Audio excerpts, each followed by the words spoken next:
Ladies and gentlemen, we are in the middle of what they call a bomb cyclone nor'easter, and we were told to keep off the streets. So here I am at home recording an audio episode. Not happy about it.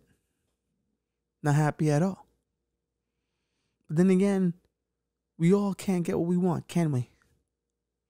So we do what we can. And quite frankly, be happy I even posted an episode. This is a free podcast. What are you getting upset about? You can't be angry. I charge you nothing for this. If anything, it takes up more of my time than yours. You can just choose not to listen.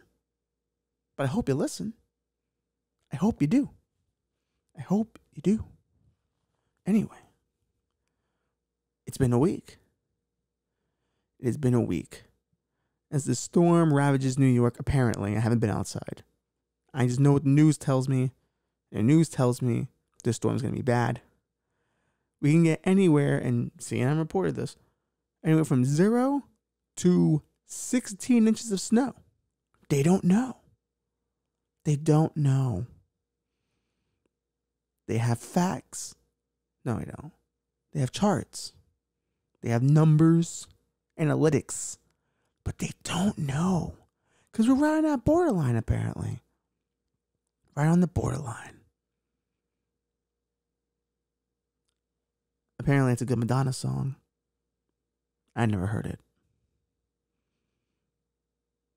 Anyway. Here we are, looking at another week in this country.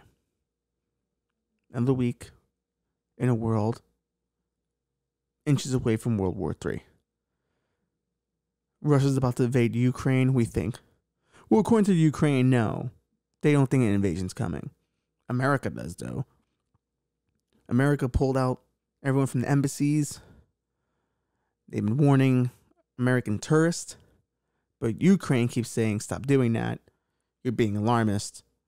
We see no indication that there's going to be an invasion. Joe Biden tried calling the Ukraine president and saying, hey, there's going to be an invasion. And the Ukraine president said, not really. There's no evidence. Well, my intelligence, it doesn't matter your intelligence. Well, we've got good intelligence. And considering we're right next to Russia, we might know if there's an invasion coming. Maybe a deal's getting worked out. We do know China supports Russia in this maneuver. So, well, there we go. We spent all this time giving China economic power. And now they're going to use that against us and tag teaming with our Cold War enemy, Russia. I think Russia's only doing this because they think Biden's a little, bit of a pussy. Ever since the Afghanistan withdrawal, which I supported, people think he's soft. Most people think he's soft or senile or technically dead. Who knows? But I know what Russia thinks. Russia don't give a shit. Russia gonna do what are Russia gonna do? Maybe it's a power play. Maybe it's that dare the world to stop you kind of thing. Just trolling. Just fucking around. Vladimir Putin feels like a troll. And as we said last week, we need a troll president to rise up. We need our equivalent of a troll. And that's where 50 Cent comes in. Only one that can stop him, really. What do I know? I'm just a guy hiding from a snowstorm in his home. But that's how it works, Whenever there's a catastrophe, tell everyone to stay home. It works. Because everyone likes being home for the most part. Then again, home is an abstract concept. Home. What is a home? You want to get into that philosophical question? I don't think you want to. It's not fun for anyone. It truly isn't.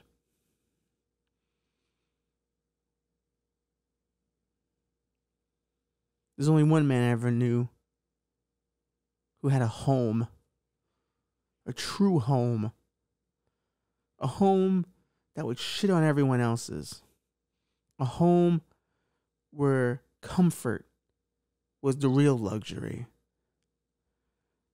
And that was Hugh Hefner. What a home. What a legacy. A man with that many women around all the time. I never really saw the attraction of that, though. Because that just feels like all those women eventually, their periods would sync up. It's just science. And it could drive a man crazy. All of them angry at the same time does not sound fun. But apparently it wasn't fun at his home. Apparently there's a lot of stuff going on at his home, according to the New York Post. From an article I will read. Playboy bunnies blast Predator Hugh Hefner's bestiality, cult sex, and worse. When betting buxom bunnies became too boring for Playboy baron Hugh Hefner, he allegedly moved on to dogs. Yes, what I just said was Hugh Hefner was fucking dogs. Allegedly, according to the New York Post. I'm not a journalist, I don't know this stuff. Has purported penchant for bestiality is just one of the explosive claims made in the forthcoming A&E documentary Secrets of Playboy, out Monday. The damning 10-part series unmasked the once heralded late mogul who until now has been revered as a godlike stud, slinking around his estate in silk pajamas and a smoke jacket to reveal the ugly truth behind the man who built his sex empire on the backs of vulnerable women. Why do I feel like that wasn't his legacy before? I mean, it kind of is. It kind of always was. I never thought these women were being uplifted. They always seem to be, taken advantage of. Hey, show people your titties. You sure have? Yeah, show me titties. And you always knew that some of these girls were like from broken homes, terrible past, heavy drug use. But it was like, yeah, show me titties. Apparently, for one of these women, who was 19 when she first met him, he introduced me to drugs. I never had a drink or a drug before going up to the Playboy Mansion. First night I was there, he handed me champagne and the drugs came later. And I was underage. Well, that's just it, isn't it? What is it with rich men that go after underage women? I would assume if you're rich, you can get a woman of any age. There would be no need for an underage woman. Or maybe women who are older kind of see through it. They kind of see through the whole pajama thing. A man who spends his life in pajamas, you gotta question that. Not even a pair of sweats? Not even a basketball jersey or basketball shorts? Just silk pajamas? I've only worn silk once, and I didn't find it all that nice. It's too soft of a material. I like my materials to feel like materials. I don't like to feel like I'm slinking around. I like my shirts to feel like cotton, baby. Like that rough cotton that sometimes hurts your nipples when it rubs too hard against it. That's the kind of fabric I'm looking for. I want my clothes to know it's clothes and for me to know I'm wearing them. I don't want to feel free when I'm wearing clothes. The whole point is to feel like you have something on. So I never understood the whole no underwear thing. Protect your boys. But this gets darker. This gets darker. I want to get to the part where he's banging dogs. Come on, get to the part where he's banging dogs. Well, there are already orgies. We'll get to that. Let's see. Oh yeah, it was an unending supply of cocaine, which, I mean, come on. That comes with the job, doesn't it? If you are going to exploit women, you have to have cocaine. Cocaine has been the most exploitive drug I've ever seen. People say heroin, but when you're a heroin addict, you're asleep most of the time. So you can't really offer anything other than naps. But when you're on cocaine, you're pretty much down for anything. I walked in on him with my dog. I said, "What are you doing?" I was shocked. She said he made it seem like he was just a one-time thing and that he was just goofing off. But I never left him alone, my dog, again. Wow. So that's it? Okay, I mean, they don't get into detail, but just the idea of him banging a dog's a little interesting. Because, like, at this point, you can get any woman you want. Why go to dogs? Like, is that what happens with people with money? Jeffrey Epstein, you know what I mean? Prince Andrew, all these guys. You have a bunch of money. You have a lot of money. You can do anything you want. So you go, fuck it. I can buy the world if I wanted to. So I'm going to fuck a dog. I'm going to fuck a child. I don't understand that. At what point of rich do you get there? Like, is that like after the first 100 million, 200 million, 300 million? Like, what do you think is the limit of rich you have to be to get into some scary shit? That's a question. I think everyone should ask themselves, what's the amount of money do you think you would lose yourself for? And some people, it might be a little cheap, because there are some slime balls out there. They'll do it for free. They're all over Tinder. They're all over Reddit. You can find them. But is it 100 million? I don't know. I think if I'm going to fully lose who I am and all morals, I have to have billions of dollars. Because at that point, I'm unstoppable. When you're a billionaire, you're legitimately unstoppable. You're a superhero. You're a supervillain at that point. You know what I mean? You're Lex Luthor. You can do whatever you want. You can buy anything you want. You can buy an island if you want. See, that's why, you know, when you look at the whole Jeffrey Epstein thing, you go, a man owned an island and had a temple on it. Was that not a weird thing to anybody? Did no one go, why does he have a temple in the colors of the Israeli flag? Can't be intelligence, right? It's a little bizarre. Very bizarre. If someone, let's start here. If someone invited me to their private island, I'm already naturally suspect. Why do you have a private island? What are you doing on that private island? It needs to be kept away from everyone. Because the only other people I know had private islands was like Pablo Escobar and stuff like that. And they were doing drug runs. At least people were employed for those drug runs. So it's technically an enterprise. But I don't know if these women were getting paid by Jeffrey Epstein for all this work. I don't know if he was running a true empire or a true business.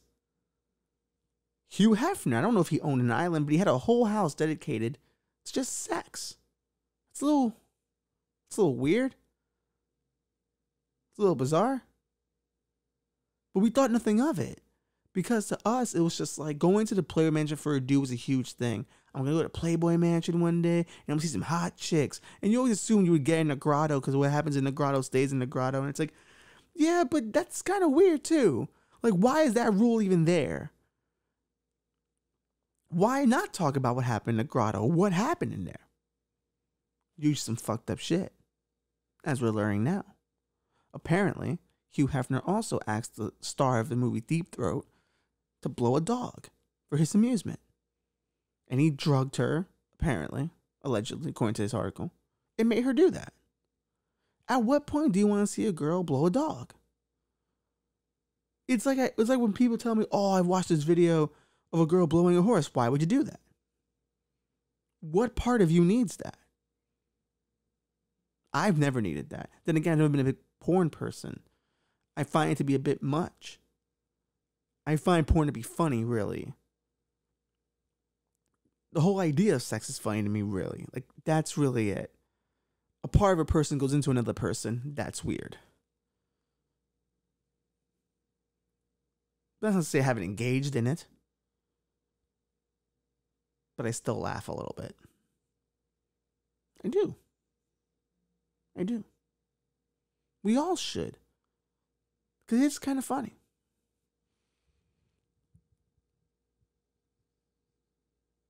But Hugh Hefner was banging dogs. I never thought that would be a thing.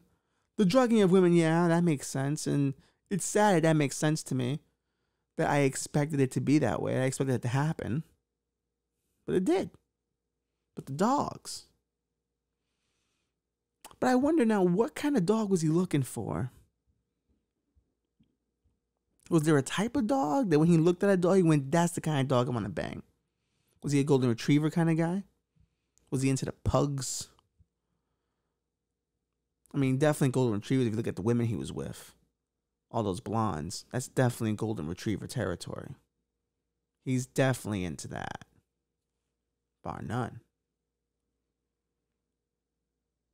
But I wonder at what level of success and power do you get to that you just lose your shit and all darkness comes out that you can't contain. It's a damn shame. It's a damn shame. Here was a guy who was revered as someone, as most people thought was sex positive, and he was allowing women to express themselves in a sexual way. But like Josh Whedon, like most men who claim to be feminists, they deep down are assholes and jerks. A lot of them use that to get close to women so they can, snake their way in. Oh, I'm not like the other guys. I'm a feminist. I don't think men can be feminists, to be honest with you. I think feminist should only be for women. I think that's a term that should only be for women. Like, this little weird when a man goes, I'm a feminist. Like, you believe in equal rights. Let's start there. Let's start there. Now, how you use that belief for equal rights is a whole different story in itself. You using it to get pussy? Or are you using it to, be a legitimate dude? Most of the time I find guys who have to declare they're pro-equal rights are using it to get chicks. I don't think I ever met a man truly that was 100% down for equal rights that didn't have a little scumbag in him. I probably only know maybe 4 men like that who weren't that. But the rest of them, I'm pretty sure they're playing a gimmick. And it's not wrong to play a gimmick, really. Everyone's got the game. Everyone's got their gimmick they're playing. We all got our masks that we wear. Outward in public. I know people who were like, I totally support critical race theory. I think critical race theory should be taught in every school. In private, they're like, this is some bullshit. Get over it. Slavery was a long time ago. I've seen it. I've seen it happen. But we're all putting on facades. That's the nature of America. It's the nature of human existence. Everyone's playing a gimmick. And Hugh Hefner played the greatest gimmick. Not the greatest gimmick, really. I mean, see, that's another thing. It's like, this is the same way I feel about Harvey Weinstein. It's like, how could you allow this to continue for years and not say anything? I'm talking about people on the outside who knew. How did we just condone that this existed? This idea of a man who lives with a bunch of women and they weren't the brightest bulbs, if we're being honest. We saw those interviews. We saw the reality shows. They weren't the brightest bulbs. Clearly, there's a manipulation factor there. But he's an old man. Like he's a cute little old man with all his women. Look at him in his little smoking jacket. It diffused everything. He's a feeble man. He could never. But it's not about necessarily being muscular. It's not about necessarily being a big, strong dude. Sometimes you can fuck with someone's mind with just the things you say to them or the behavior you enact on them. And that's the thing, like, we're finding all this stuff out about Hef now. He's dead. Okay, I think there was probably a legitimate concern that if you said it out loud while he was alive, he had people who can make that shit disappear. This is what I'm learning more and more about rich and powerful people, that it's not necessarily this idea of Illuminati and assassins. It's the simple just, I'm going to dirty your name in the press and ruin your credibility. They have that kind of power on people. So you fear to lose that credibility. You fear to lose, how people look at you. Because think about it, like when you're a person, right? like, think of yourself. You're a person. You've done everything in your life to be the best person you can be. But then someone spreads this lie about you, but not just a lie. It's something that's in every newspaper, every media outlet to defame you, to ruin your good name. Imagine what that would feel like. Imagine like having nowhere to turn because no one would believe you anyway. Because the narrative they're spinning is so good. That's the nature of spin. And we live with it every day. Like, you always hear these news stories about how, oh, the Biden camp leaked this about Kamala. It's like the fact that those news stories even get written, that we know people leak things about one another. And we accept it as part of the normal news narrative is a little concerning. It's very concerning. We've kind of allowed the shuckster to shuckster in public, but without any consequence. The manipulators now get away with whatever they want because we've accepted that the manipulators do what they do. No good. No good. We know that guys like Joe Manchin, or by when they're negotiating with each other, they're throwing things in the news to try to pressure each other into voting for things or to do things they want. And these are people we're supposed to respect. People who run our government, and they're doing this. So you best damn know a guy like Hugh Hefner, who listen, I wouldn't be surprised if he had recorded every engagement he had with these women. Could use that against them at any time. And go, well, I have a video of her doing this. So we can ruin her reputation with that. But no one once got a video of him fucking a dog, which I find to be peculiar. If I knew there was a man engaging in bestiality who was a rich and powerful man and needed to be stopped, that's the first thing I'm getting a video of. In fact, I'm going to push him into it, going, hey, look at that dog. That dog's cute. Chihuahua, I know it's not normally your type, but maybe you're banging a little bit. Get that on video. Expose him. Sucks to be the dog. You know, the dog's got to take one for the team. But in the long run, justice, right? What are you willing to sacrifice for justice? That's a good question. Trade-offs. Life's about trade-offs. Life's about trade-offs. An icon is being torn down because rightfully so he should be. But that's a problem with us in general. We have idolatry. You know, we have this belief that there are some things that are holier than thou and can't be touched. Like how nerds have been treating this Boba Fett situation. People are crying about this Boba Fett series. And that Boba Fett is not the character they thought he was. And nothing in the show is illustrating to them the Boba Fett they know. Though they're basing this solely on 2 scenes from the original trilogy. 3 or 4 being, you know, gracious about it. And a bunch of shit they imagined he could do. You know, I'm sorry, Boba Fett is not the John Wick you imagined him to be when you were playing with your toys. I'm sorry. You know, I'm sorry. But Boba Fett was never a good character anyway. He had a cool costume, that's it. He wasn't even that interesting. He showed up, did a thing, and that was it. When he was thrown into the Sarlacc pit in the end of beginning of Return of the Jedi, when he met his end there, I went, oh, that's everything I need to know about Boba Fett. I wasn't clinging to more Boba Fett. Didn't need it.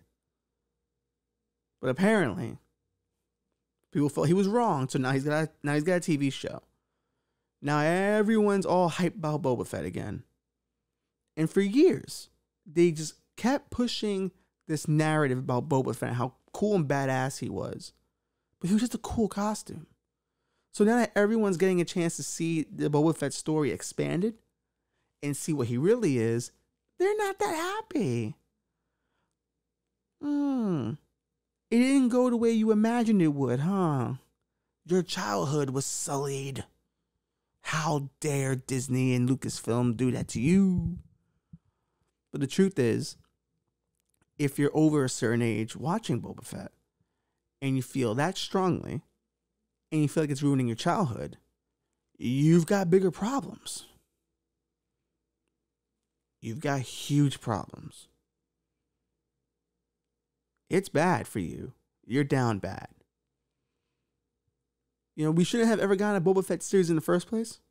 We shouldn't have an expanded universe for Star Wars. It was 6 movies. We were good. Story told. Done. Nothing needed expanding. We didn't need the Clone Wars cartoon. We didn't need Rebels. You don't need expanded universes. Like, Waddle does not need his own fucking series. Who cares about Waddle? No one cares. But in this era of nostalgia, everyone thinks we need to know the backstory to every character we've ever seen. Only because deep down they want to keep expanding the franchises they love so they never end. And they don't want franchises to end because they don't want their childhood to end. And they don't want their childhood to end because they're so fucking scared of death, they don't want life to end. So everything is just my childhood 100%. All the time. The warm blanket of nostalgia. So happy I can see Ghostbusters, The Matrix, and fucking Spider-Man all in theaters again. Fantastic. Things should end. Stories should end. Franchises should end. But we don't want anything to end anymore. Because we're so utterly scared that life ends. And our childhood does have to end. Being a kid was cool. It was fun. You can't keep it going in your 30s and your 40s. It's done. You have to grow up. Not saying you can't enjoy the content if you enjoy it, but look at it for what it is. Just candy. It's just candy from your childhood you used to like. To take it any more serious than that, you've got mental problems. I stepped away. I'm done. I no longer care about these franchises anymore. They were fun when I was a kid and I was caring about them and I would engage in debates. But you know what you could be doing with that time? Spending time with your family, working on your own creative endeavors, you know, going outside, meeting new people, having experiences.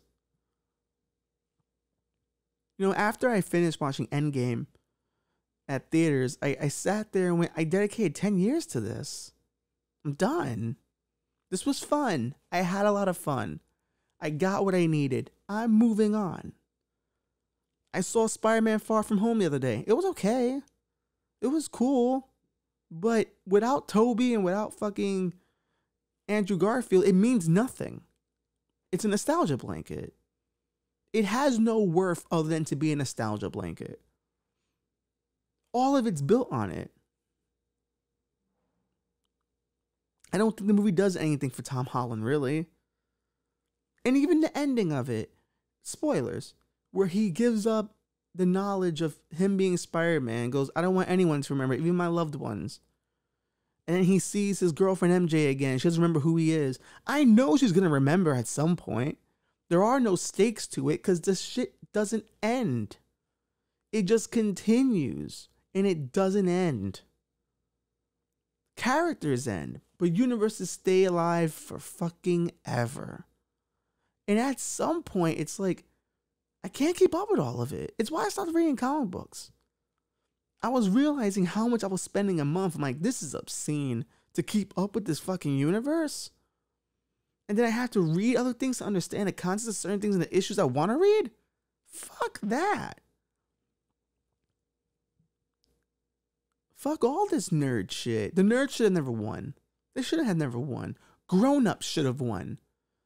I remember in the 90s, there was this idea that, oh, you know, those grown-ups are miserable because they lost their childhood. No, they fucking grew up. There were bigger things going on. Like right now, we're on the edge of World War III and people are bitching about Boba Fett. We've got a government that can't fucking function, but we're bitching about Boba Fett. It's why we can't get grown-up things done. It's why the older crowd looks down on the millennials, because they can't get shit done. People will say, oh, well, they give us a bad economy. That's fair. But when it comes to like politics, our millennial politicians aren't doing any better. AOC's already sucked up to the Democratic Party. She's already become what they wanted her to be. Just someone who yells a lot on Twitter and gets nothing done. That's it. When you get to the point of being an adult and you see how the game is played, it's over. It's time to let go of the childish dream. Like, we keep looking at Greta Thunberg and all these other fucking young kids. Like, oh, they know what's up. You know, these kids really got it together. They don't. Because they have no stakes in anything.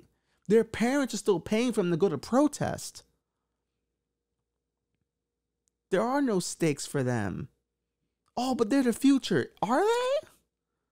Because my generation was once the future, and I saw the future we fucking made. It ain't turned out that great.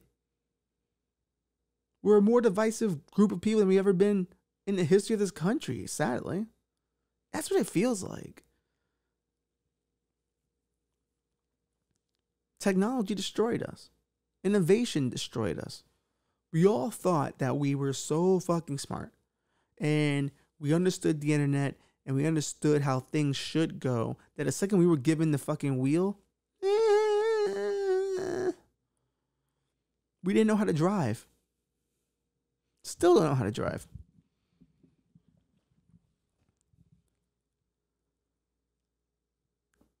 It's over, man. It's time to grow up. It's time to let it go.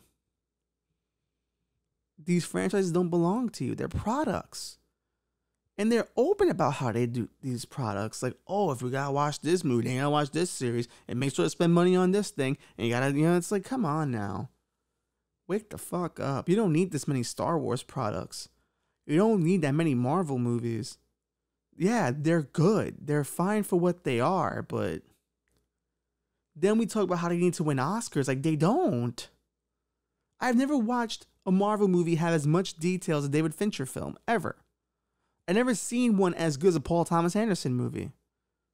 Never. There's never been one that good.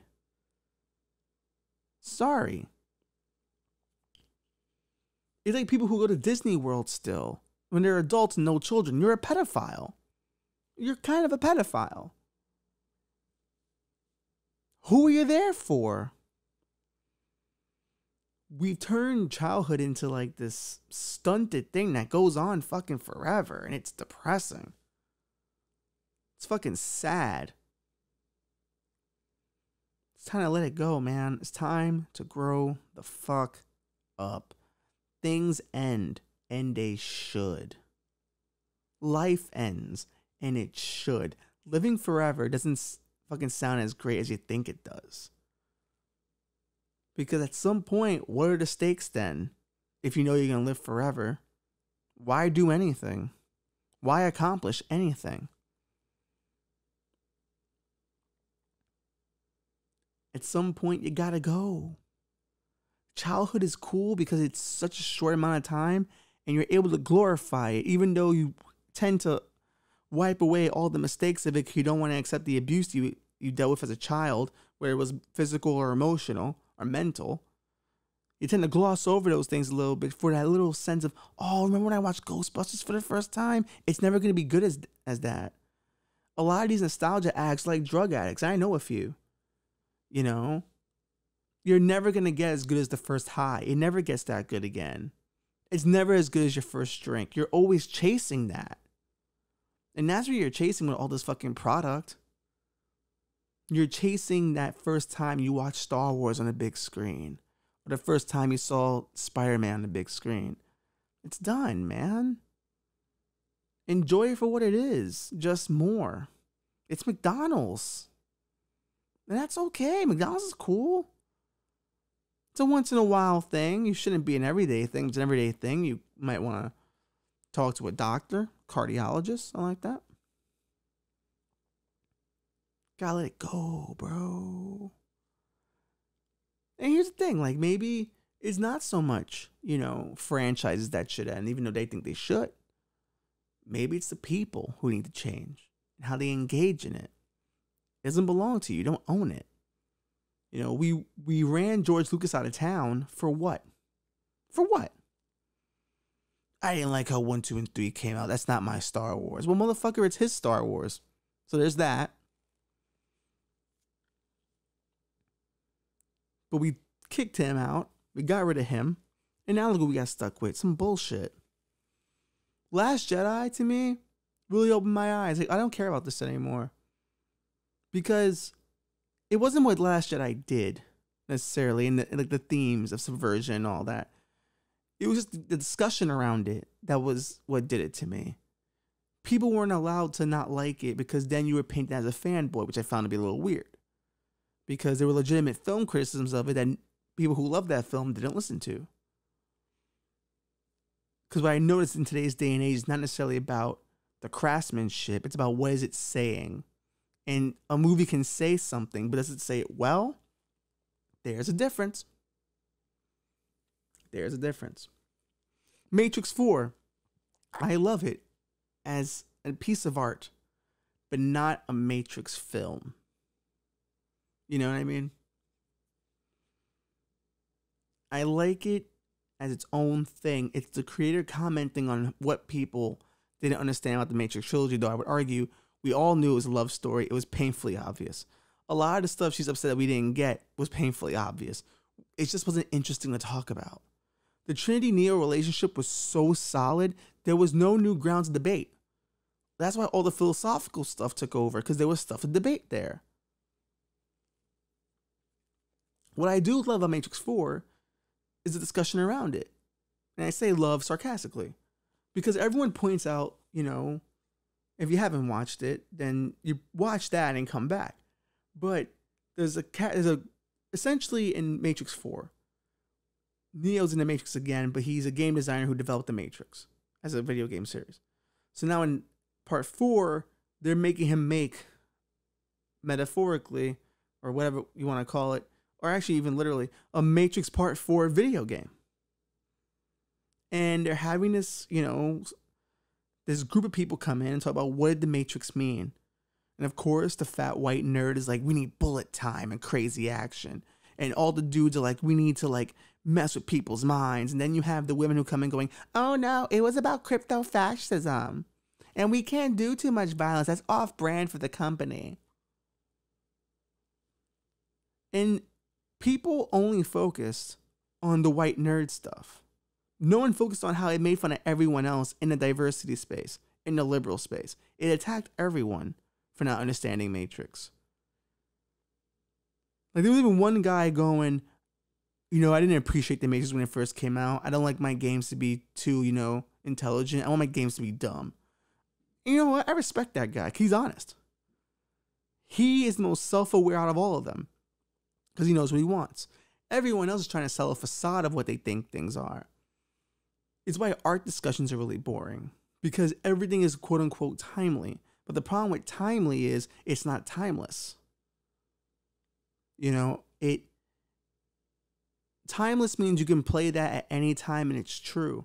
But if you're making something timely for the era it exists in, it becomes a historical piece and it kind of limits its replay value. You can't really rewatch that over and over. But where something's timeless and hits on the things that all humans feel throughout time and throughout circumstance, those are the real timeless pieces of art. It's why the original Matrix works still, because it's a movie about, well, here I am doing what they said in Matrix 4. I'm saying what it's about, even though I'm not the creator of it. It's about fighting systems. It's about believing in yourself to fight for equality for the people around you. It's about destroying rigid thinking and opening up nuanced thinking, which none of us took away from Matrix 1, apparently. None of us took that away at all. Matrix 4 has great moments where there's like these really cute little robots where it's almost Lana going, oh, well, there you go, Warner Bros. Those toys you wanted me to make, well, there you go. You got your toys. It starts to look very Star Wars-y at moments. It's kind of funny. But, you know, she went in there not making a Matrix 4. She went in there making art therapy and letting people know this is what you did to me. Like, I was judged by this trilogy for the rest of my career and never got to do anything else. Well, you know what? Here you go. She made Speed Racer, a dope-ass film. No one went to go see it. No one wanted Speed Racer. They made Cloud Atlas, fire film. No one wanted to go see it. They made Jupiter Ascending. But people didn't give another chance to Apple again. They didn't give another bite of the apple. People were fine with the Matrix. They wanted more Matrix. So she basically burned down the Matrix and Matrix 4. It was beautiful. But once again, that movie attacks nostalgia in a way. And I was happy about that. Now, do I think it makes the Matrix trilogy any better? No. But it was fun to have someone who made it go back and go, this is how I feel about it. And I'm going to burn it down in front of you. And you don't have to watch Matrix 4 to appreciate the original trilogy. That's the beauty of it. It's so outside of it that you don't need it. What it does get across is that we are so addicted to feeling good. And that is a problem. You can't feel good all the time. You can't. You can't feel at home or under the warm blanket. You cannot give into nostalgia all the time.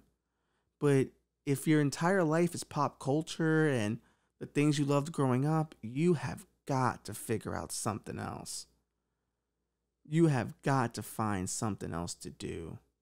Because that's not an existence. That's stagnation. You don't make new stuff by staying in nostalgia. You don't. And it's a shame because, you know, one would say, why can't there be balance? But no one's able to balance it. We're a nation of addicts that just want to feel good.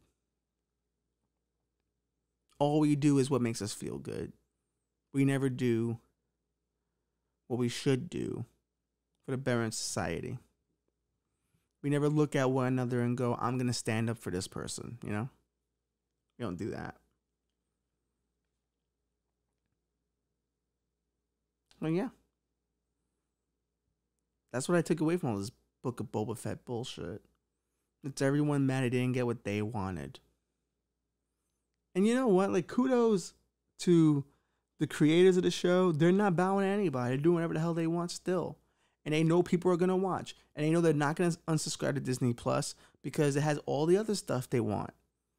That's the beauty of being Disney. You can have lost leaders that experiment. You can get away with just about anything if you want to. And that's the goodness of it. That's the goodness of it. You know, that's what you really want is new IP that's inspired by the old IP. You know? You want to create new things for the next generation so they can feel, oh, this belongs to me. You know, tradition is one, like, that's another thing. Like, we don't even agree on traditions because, like, 4th of July now you can no longer really celebrate because people feel some type of way if you say Happy 4th of July. Oh, you know, America's terrible and it was started, you know, on slavery and it's fucking horrible. Like, yeah, but America got past that and became a better nation. Not great, but it became better. Can't celebrate Christopher Columbus Day because he didn't discover America. But I get why Italians respect that dude. He did some discovering, some fucking massacring, but he did some discovering apparently. People would say you can't discover something that was already there and had people on it. Well, did the Italians know that? Did they know that was there? No. So for them, it's a big deal. If he doesn't come to America, they don't come to America. So for them, that's how they view it. I don't celebrate Columbus Day. And I sure as hell ain't gonna celebrate Indigenous Peoples Day either. I don't like celebrating any holidays. I find them all dumb. That's why I don't like statues either. Tear them all down. We don't need statues. We don't need any of this celebration. Holidays. Like, Christmas is the only one I really fucks with. I don't even like my own birthday. I hate my birthday. 34 years of birthdays. It's like, I'm over it. I'm done. It needs to be reminded. I feel like birthdays are just a reminder of your origin story over and over. I don't want to be reminded of that shit. I get it. I was there for it. You know, Easter's kind of cool, but then again, you know, it gets really religious-y. And then, like, super churches, like, kind of defile Christianity left and right with their size, because Lord knows he doesn't want you preaching in a fucking stadium. But they do it because God gave him that money. God gave him that blessing. God gave them everything they needed to build that mega church. Thank you, Jesus. Sometimes you're just born with what you got, man. There's no God in it or any of that. My belief has always been you got what you got, and God helps out when he can, but he doesn't get involved in everything. You still have to do a lot of the work. He can give you a little push, sprinkle a little, happiness on it, but it's really up to you to do what you got to do.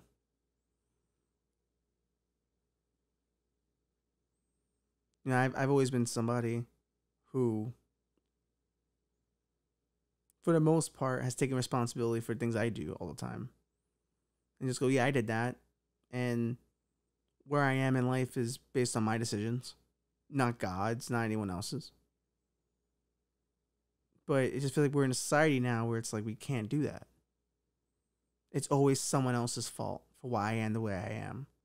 And then we also have this, I live in my own truth and I am who I am. I do what I want. I'm just matching energy. I'm just living my truth. Like, whose fucking truth? Like, your truth, dog. Like, just because it's your truth doesn't mean it's the truth. And that's another problem. We live in a place where we don't agree on truth. We don't agree on truth at all. Everyone's coming after Joe Rogan. And it's like, dude, like, he's a podcaster. He's a comedian, dude. Like, what? If you're looking at him to have the same fucking level as fucking the news, it's a problem. Neil Young found that out real fucking quick. And, like, kudos to Neil Young for even trying. Like, oh, I want my music off Spotify. You gotta pick me or Rogan. It's like, yeah, listen, bruh. If you're cool with Apple Music, you're cool with child slavery for phones. So I don't think you necessarily have the high horse to be talking about Joe Rogan. I don't think a lot of these guys have a high horse to sit on. And this is what I think about sitting here in a snowstorm. Just nowhere to go. Hanging out. There has to come a point where we agree on what reality is. And I don't know what that point is. I don't.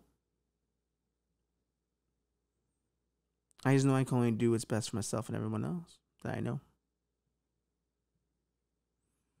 But one thing I won't live in is nostalgia.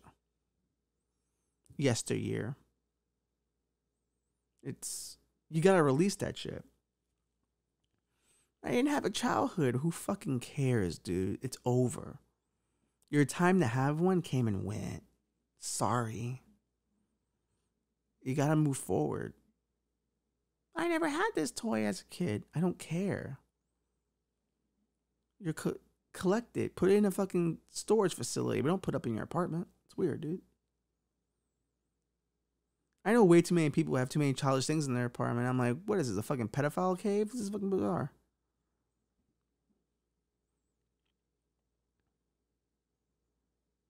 I think more recently I've just embraced my age. Like, I'm 30-something years old now. And there's a lot I wish I would have accomplished before then, but I hadn't. And now I'm trying to do those things, the show being one of them. Sorry if this episode is a downer. A blizzard will do that to you. Next week will be funnier, I promise. I'll do my best to be in a better mood for next week. But I have finished reading Devil's Chessboard, and I will be doing an episode of Alan Dulles. Now, I'll be honest with you, it might need to be 2 episodes. That might be a huge 2-parter. And it will be something new. It will be something new I haven't tried before. To really nail down one topic for about an hour each and just go through someone's life, hit you with the facts, throw some graphics, some audio, some video. We're trying new things here because I want to do new things now. I want to explore a space that I haven't been in. Educator. I never done that before. A good friend of mine once said I would have been a good history teacher. I'm like, yeah, I would have enjoyed that. But I am where I am. You know, I've been saying this a lot lately. Plastic surgery can't cover up liver disease. And I've been saying that because I feel like a lot of people are putting up brave faces, even though inside they're fucking miserable. I don't feel that way. I don't feel miserable. I feel pretty content, actually. I actually feel pretty hopeful for the future. Like, I see a good future for me. I see a good future for a lot of people. Even if they don't see it. I see society getting better, too. This is the dark time, man. We're in the in-between. Between two generations who are deciding what the future is. And that's okay. And it's going to be okay. Unless World War III starts. And that could be a problem. But man, what a long-awaited sequel that would be. Talk about nostalgia. We'll be going right back, baby. The franchise is open again. I wonder if America will be the good guys this time. Maybe. China and Russia are a formidable duo to be at war with. And who do we got? The Brits? No offense to our British fans, because we do have some. I don't know, man. Matter of fact, you tell me, Brits. You hit me up on Instagram. This will end in darkness. You tell me if you guys are ready for World War III. I mean, I guess we can rely on France. They can make baguettes and feed everybody. Baggy. Australia, maybe? Maybe Australia? They are our fellow nation of criminals. Maybe we get them involved.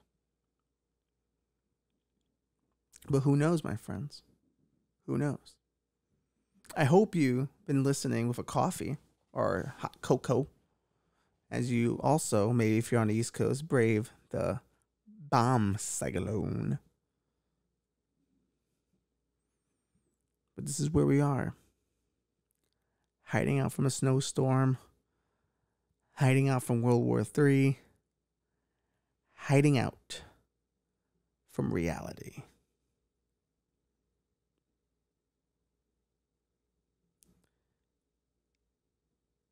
We have to get comfortable with the phrase, that time was a good time, and that was the best it was. That was the best it was going to get. Because the past is a very nice time to look back at. And it gives you something to aim for. It gives you something to go, hey, if it was this good once, maybe my future can get good again. But you're not going to do that if you're still living in the past. You know, there are adults who like older than me who have social media and they pretend to be teenagers. They're subtweeting one another, or they're like putting up posts to anger one another. And it's like, dude, grow the fuck up. You're like 54. It's done. Like this mean girl bully shit, both genders, they all fucking do it. It's like annoying. Because none of them left high school. None of them realized it was over. It ended at some point.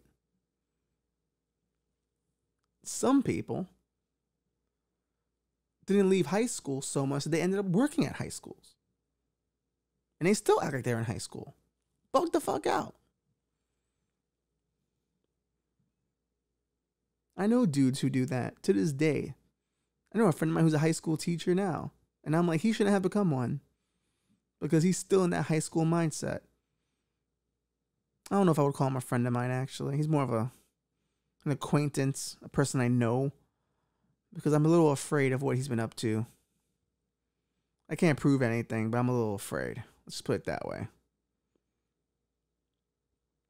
But in a lot of ways, some people just don't grow out of the past. And I don't know what to tell you, man. I'm done with my past. I'm done with my childhood. I'm done with all that shit. I want to build a bright future. Like, I know when I have my kid, maybe I'll show him some stuff from my child. Oh, look at Star Wars. Look at that. Like, I'll show them some of that stuff, but I kind of want them to find stuff they like that's new. What's the new thing? I'm always looking for the new thing. You know what I mean? Like, I always want to know what's the next franchise that's popping off. What's the next story being told that I haven't heard yet? Because it means progress, and progress is good.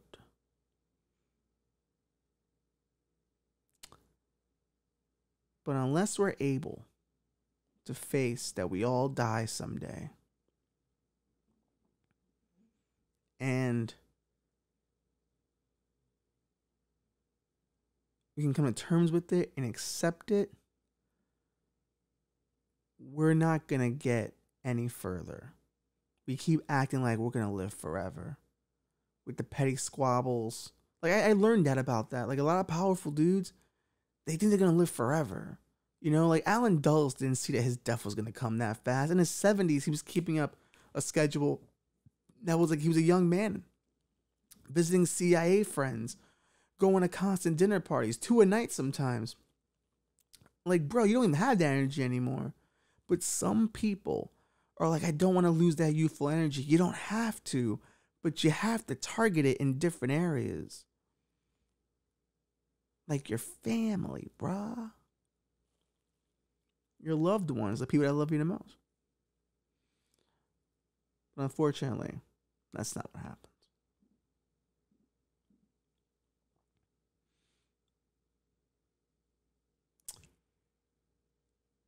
If this podcast is my suicide note, at least you know. At least you know. It was the nostalgia that killed me.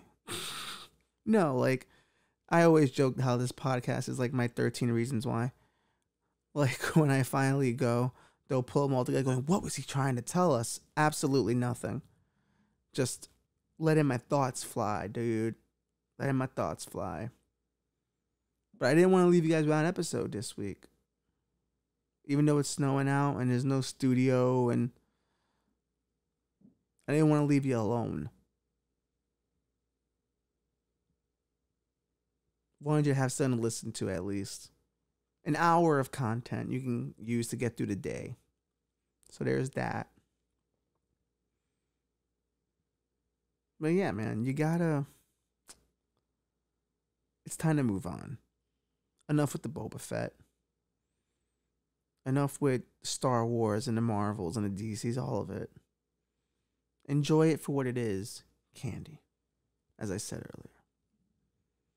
Candy is fine, but you gotta have some other meals in between. Learn something. Honestly, history's kind of fire. Read some books, bruh. Write a book. Imagine things of your own. Meditate. Go to the gym. Skateboard. Ride bikes. Draw. Find fulfillment in your own creation. And you don't have to necessarily be a creator. You can find fulfillment in a lot of things. Like if you're into gardening, that's fire. If you're into fixing cars, that's fire, bro. Dedicate time to that.